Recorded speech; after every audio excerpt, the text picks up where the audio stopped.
এই কারণে কষ্ট পাইতে পারে, কারণ আওয়ামী লীগটা আমি 1964 সনের 26শে সেপ্টেম্বর থেকে শুরু করছি। তখন আমি এসএসসি পরীক্ষা দিয়া গুরুদয়াল কলেজে ভর্তি হয়েছি। বঙ্গবন্ধু শেখ মুজিবুর রহমান 26শে সেপ্টেম্বর ঘরোয়া রাজনীতি করার জন্য আইয়ুব খানের আমলে কিশোরগঞ্জে গেছে, রংমহল সিনেমা হলে তার বক্তৃতা শুনে আমি ছাত্রলীগ করা শুরু করলাম। সেই 64 এখন হইল কত, 61 বছর আমার রাজনৈতিক বয়স। এই 64 থেকে ধরে বলতে গেলে 2006 সন পর্যন্ত, যদিও আমি কৃষক শ্রমিক, কিন্তু বঙ্গবন্ধুর রাজনীতির বাইরে তো আমি যাই, এর মধ্যেই ছিলাম।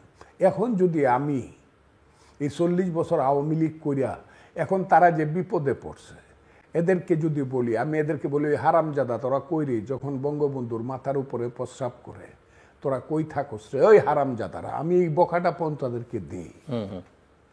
আমি তাদেরকে বলি তোরা কই, আমি এদেরকে এত চিনি, সেজন্য আপনার কাছে অনেক প্রশ্ন, এমন চিনি এদেরকে, এবং এরা এত খারাপ কাজ করছে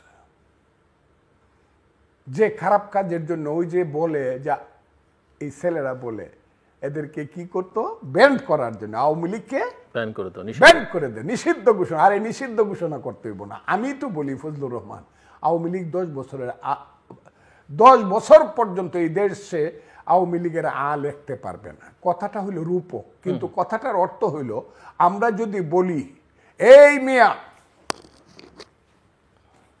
Faruk Khan as for example, এই মিয়া আনিসুল হক খুব তো বেটাগিরি করছিল আইনমন্ত্রী, তুমি আইসা তোমার দিলাম ফ্রি সারে দিলাম কসবার আঁকাওরা খারো, ও ওই এলাকায় যেতে পারবো না, ওই আশুগঞ্জের যে ব্রিজটা ও পার হইতে পারবো না ফ্রি দিলেও, কারণ সে তার সমস্ত মোরাল সমস্ত গ্রহণযোগ্যতা মানুষের কাছে সে ধ্বংস করে দিছে। এইটা করতে হলে সেকেন্ড জেনারেশন লাগবে।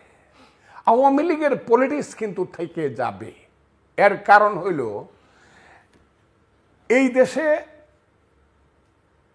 18 কোটি মানুষের মধ্যে 99% মানুষ হইল বাঙালি, 1% মানুষ হইল যত জাতীয় সংখ্যাই থাক তাদের উপজাতি বলি আর তাদেরকে আদিবাসী বলি, তারা হইল 1%। এইখানে মুসলমানও বাঙালি, হিন্দুও বাঙালি, বুদ্ধ খ্রিস্টান সবাই বাঙালি। 99% বাঙালি দিন থাকবে। যতদিন বাঙালির সেই হে বঙ্গ ভান্ডারে তব বিবিধ রতন তা সবে অবুদামি অবহেলা করি পরদেশে ভিক্ষাবৃত্তি কুক্ষণে আচরি কাটাইনু বহুদিন সুখ পরিহরি। ওই যে মধুসূদন দত্ত 1848 সন খ্রিস্টান হয়ে গেছে গা, কিন্তু বাঙালির তো বলে নাই। লন্ডনে বৈশাখ ফ্রান্সে বৈশাখ বলছে হে বঙ্গ ভান্ডারে তবু বিবিধ রতন। যত দূরেই ঠেলা দেন 99% বাঙালির মনে কতগুলা জিনিস আসবে। কি আসবে? আম মা কলা কর কর কর কর পাখি সব করে রব রাতি পোহালো কাননে কুসুম কলি সকলি ফুটিল রাখাল গরুর পাল লয়ে যায় মাঠে।